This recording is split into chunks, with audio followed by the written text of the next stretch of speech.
Hello and welcome to another video. Today I'm going to be ranking the best quote unquote music streaming services um, that I've used. And I've used a lot of these. I've not used some of these, but I've used most of them. So I think I could give my fair shake on what I think is good about them, what I think is bad about them for my own personal needs.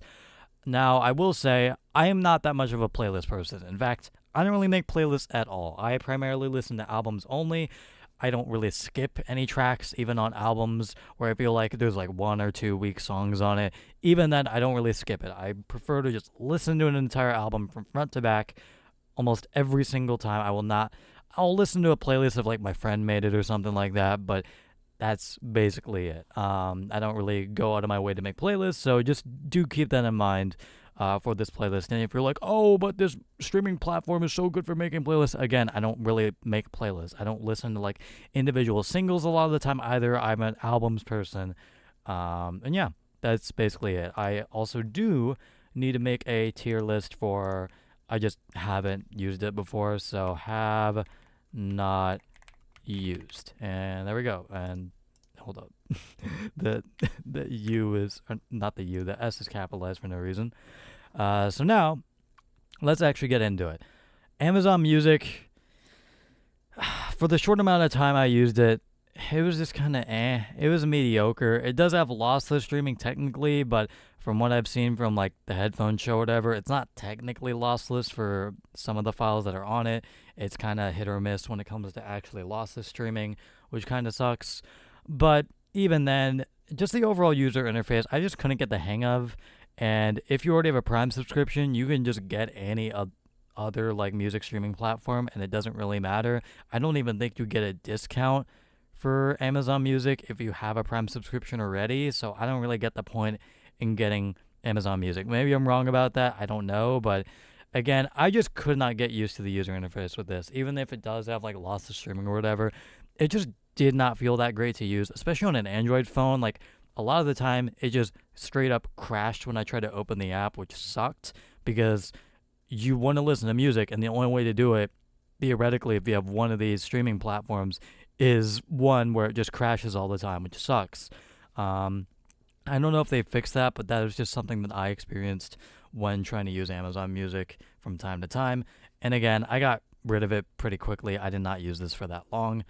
And next is Apple Music. I know it has the iTunes logo, but honestly, I'm gonna put this in best, even though I know that they don't pay the artists all that well. They don't pay them nearly enough. They don't pay them actually much more than Spotify does, which sucks. But for an overall user interface experience, especially for listening to albums, I actually really like Apple Music, and I've actually found a decent amount of artists just based off of their like recommended albums to listen to. If you like this album, related albums, stuff like that, that I've actually really enjoyed.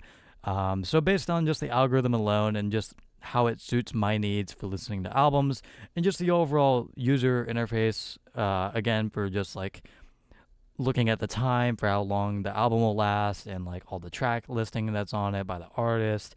It's just again a very streamlined, easy to use experience for people that listen to albums, in my opinion. And it's just really good. I like it a lot. The only downside I could see to using it, and the reason why I've honestly entirely switched to local playing my music and actually owning my music, is because for lossless streaming, for whatever reason, because lossless streaming is an option on Apple Music, for whatever reason, it just did not work properly, at least for my phone. I did use it with an Android phone, so maybe that's why, but for lossless streaming, for whatever reason, it just skipped like a second or like a second and a half for whatever reason. It was really annoying because it did it like a lot, and I hated it, and it was really annoying. And that was the biggest downside I could see to Apple Music. It was easily the streaming service I put the most time into because, again, it just fit my needs very well. The user interface was really good for me, so yeah, that's why I'm putting it in best, even though, again, it sucks that Apple does not pay their artists barely like any more than Spotify does, which sucks. I have not heard about Audius. This is the first time I've heard of them. I have not used them ever, so I'm putting it in have not used. Bandcamp, I didn't really know they had a streaming service thing. For the music platform alone, for like being able to buy albums and like actually download them to your computer or phone, that is amazing. And you actually get to support the artist you're buying the album from, and most of it goes to the artists themselves. Unlike streaming, where none of it goes to the artist, basically, like they get pennies, even less, way less than pennies. Meanwhile, with Bandcamp, again, if you're buying an album, even if it's like $1, that's still way more than if you were to be like streaming them constantly. Because again, they barely get anything from streaming. It sucks, but that's just the way it is. And Bandcamp kind of circumvents that. But I don't use the music streaming side of thing with Bandcamp. I honestly didn't even know they had a music streaming side of things. So I'm going to put it in have not used, because for a music platform, just to be able to buy music and support your favorite artist, I'm putting it in best. But I have not used the streaming side of things, so I'm putting it in there. I used Deezer for a short amount of time, and it was like, from what I used, it was fine, but I didn't use it enough to really give my own take on it. Honestly, it was just kind of it was okay. I have not used SoundCloud, and I've not used, I use YouTube Music a little bit, and the overall interface is fine, but for listening to albums, it's not really that ideal. It's mainly, I think, used for like playlist making and like listening to singles and listening to artists that aren't on streaming platforms. That is something that YouTube Music has over all the other platforms. Basically, almost any music you can find is going to be readily available on YouTube, even if it isn't on like Spotify and Apple Music. And that's also one thing I really like about Apple Music. The library is really big. Even albums that aren't on Spotify, most of the time they are on Apple Music. For like Japanese artists I want to listen to, a lot of the time they're just on Apple Music, even if they're not on Spotify. But yeah, I got sidetracked. Again, with albums that just aren't available on any other streaming platform, YouTube Music is a good option. And also, if you have like YouTube Premium or whatever already, then you might as well just get YouTube Music. So I would put it in okay, even though again I don't really use it like that often. I don't pay for it at all. I like use it maybe 1 or 2 times for like free, like the free side of things. But again, I don't really use it that often. But I would say it's okay. It doesn't have a lossless option, of course, but again, if you want to listen to like really, really obscure artists, it's a good thing, I guess. It's a good platform for you. But again, just for me, it's not that great. Spotify, people are not going to like this take at all. I would say for listening to albums, it's just not good. And the amount of bloat there is really not great. I know the algorithm and all that, and like suggesting artists is like really good for Spotify, and I will admit, but again, even with like for Apple Music, that worked really well for me. And that was like recommending albums that I actually really enjoyed, that were actually pretty similar to the album I was already like looking into. So again, that kind of rules out Spotify's algorithm for me personally. And also, I don't really use playlists. I don't really like listen to singles, like individual songs. Sometimes I will for like an album that I really enjoy. There's like one particular song I really like, but most of the time I will listen to the album front to back almost every single time.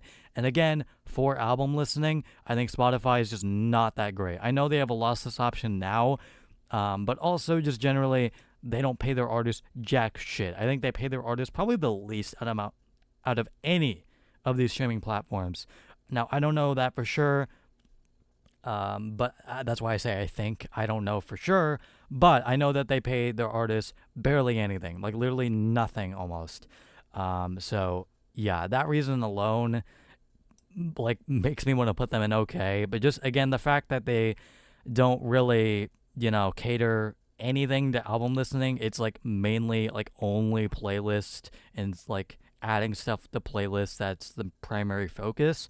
And like all the bloat again with like audiobooks, podcasts, like stuff like that. It's like I just want to listen to albums, and for that, Spotify sucks. I think for me, it's just not that great. And the last, and certainly not least, Tidal. And I am putting this in good. I think it pays the most out of any of these streaming services, besides Bandcamp, obviously, because you're buying directly from the artist. But if we're going by streaming numbers, I think Tidal and Qobuz do pay the most. I don't know why Qobuz isn't on this list. I think because they're relatively new. But I would say Tidal is good because again, they pay their artists some of the most out of any of these streaming services, and also they have lossless streaming, and it gets past like the lossless issue on Android, like the sample rate issue thingy, that Android caps it to like 48 kilohertz, but with Tidal it bypasses that, which is nice. The main reason why I stopped using it, I used it for a while, but the main reason why I stopped using it is because the library was just not big enough for what I wanted to listen to personally. And Apple Music filled that niche for me for like Japanese artists that I really, really wanted to listen to. Basically, almost all of those albums were on Apple Music. Meanwhile, almost none of them were on Tidal unless they were like extremely popular. But any sort of obscure Japanese artist, like 9 times out of 10, they'll have like some of their albums, but not all of their albums, which really sucked for me personally. Especially if I wanted to do like a discography dive on like a particular artist that I really loved. Tidal just didn't have all those albums, which sucked. So yeah, again, the library size is the main thing that's gonna bump it down from best to good for me personally. But overall, I think it's a good experience. The user interface is very clean. I think it's gone through a few changes as of recent. I don't know about many of those changes because I stopped using it a while back. But at least from my time using it for about, I would say 6 months, probably even more than that, I liked it. It was really good. But again, the library size was just not big enough for me personally to get like the full mileage out of it, if that makes sense. But again, they pay their artists really well, or the most, or not really well, but the most out of any of these streaming services. Alongside Qobuz, so that's really nice. And again, it has lossless streaming. It gets past the Android issue, which is nice. And again, the user interface was pretty clean, and it seemed like it actually somewhat catered towards listening to albums, which I liked. It wasn't just like solely focused on playlist making, like I feel like Spotify basically is now, and like some of these other streaming services to some extent. So, yeah, that is basically going to be it. I wish Qobuz was here because I used that for a good amount of time as well. And if Qobuz was here, I would also put it in good. Again, the main reason why I stopped using that as well is because the library size just was not big. It was even less than Tidal was, even though I really liked using Qobuz for the short amount of time I used it. So, yeah, that is basically going to be it, and I will see you guys later. Goodbye.